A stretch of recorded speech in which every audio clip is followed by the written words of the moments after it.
This is part 1 of the audio recording for the large group session relating to Unit 5, Searches, Inquiries and Planning. On completion of this large group session, you'll be able to identify the searches that you need to make on behalf of a client and the steps that are needed to raise them.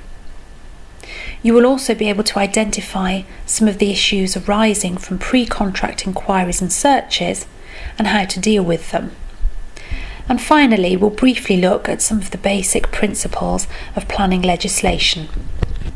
In this first part of the audio recording, I will look at some of the general requirements in relation to searches and inquiries and why we as solicitors make them.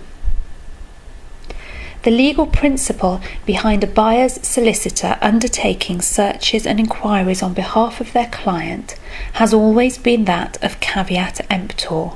In other words, let the buyer beware. The seller has always had only a very limited duty of disclosure in relation to the property that they are selling, and so traditionally it has always been up to the buyer through their solicitor to find out as much as they can about the property before they commit themselves to contract. Obviously, no buyer client wants to purchase a property and only later discover something that they wish they'd known before they purchased.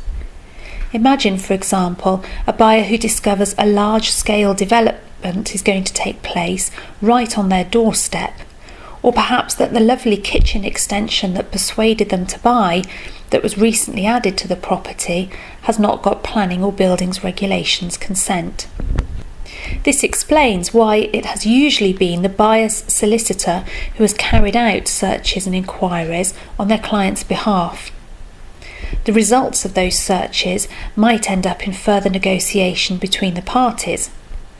They could perhaps lead to a price reduction, or in the worst case scenario, they might even prompt a buyer to pull out of a purchase if the information that was revealed was that detrimental. So, it's very important that before a buyer-client exchanges contracts, you as their solicitor have obtained a full set of search results, that you've analysed those results and you've raised any necessary further inquiries with the seller's solicitor. You must then fully report to your client on the results of those searches before you proceed to exchange of contracts. The rules relating to who was responsible for searches were fundamentally changed by the introduction of home information packs. However, home information packs are no more. We've reverted to the traditional position of the buyer's solicitor being responsible for carrying out searches and inquiries. The only obligation that is left on the part of the seller is to produce an energy performance certificate in relation to the property. So we're firstly going to look at some searches which the buyer's solicitor must undertake as a minimum. The first search that is always required is called the local authority search. In fact, this search comprises two parts. The first part of the search is called the Local Land Charges Search, or LLC1, and this is a search of the local land charges registers held by the relevant local authority for the property.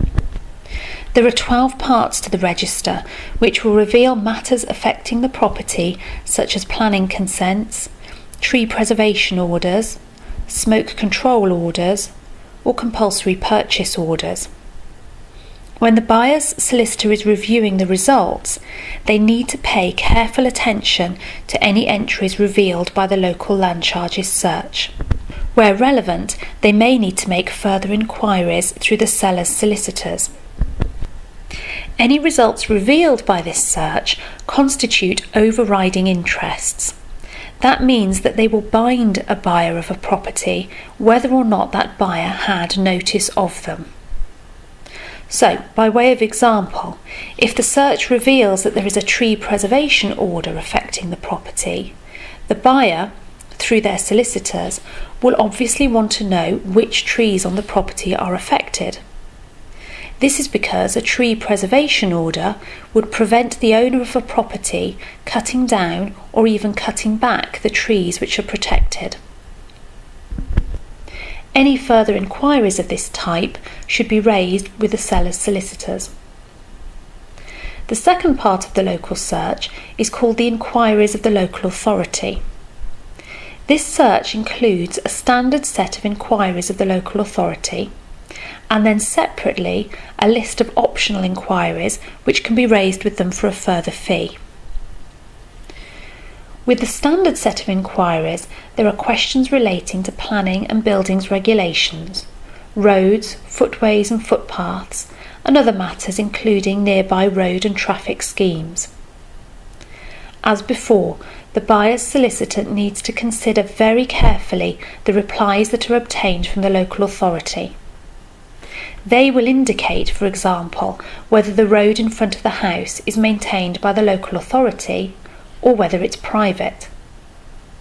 It could also reveal whether the council has issued notices in respect of breach of planning consent or buildings regulations. Again, the buyer's solicitor needs to look at the replies, and if they become aware of any matters affecting the property, they may want to make further inquiries. Again, the results of those inquiries will need to be forwarded on to their clients and could prompt further discussion before exchange of contracts.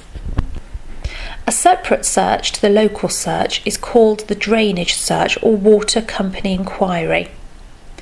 This is a search that is made directly with the water authority relevant to the property, and the results of this search confirm whether the property drains to a publicly maintained sewer.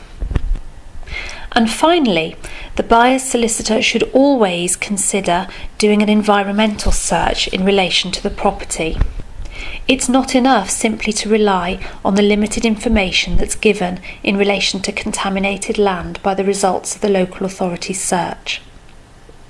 An environmental search will reveal whether a property is directly or indirectly affected by contamination, as well as by providing valuable information on flooding and flood risk at the property.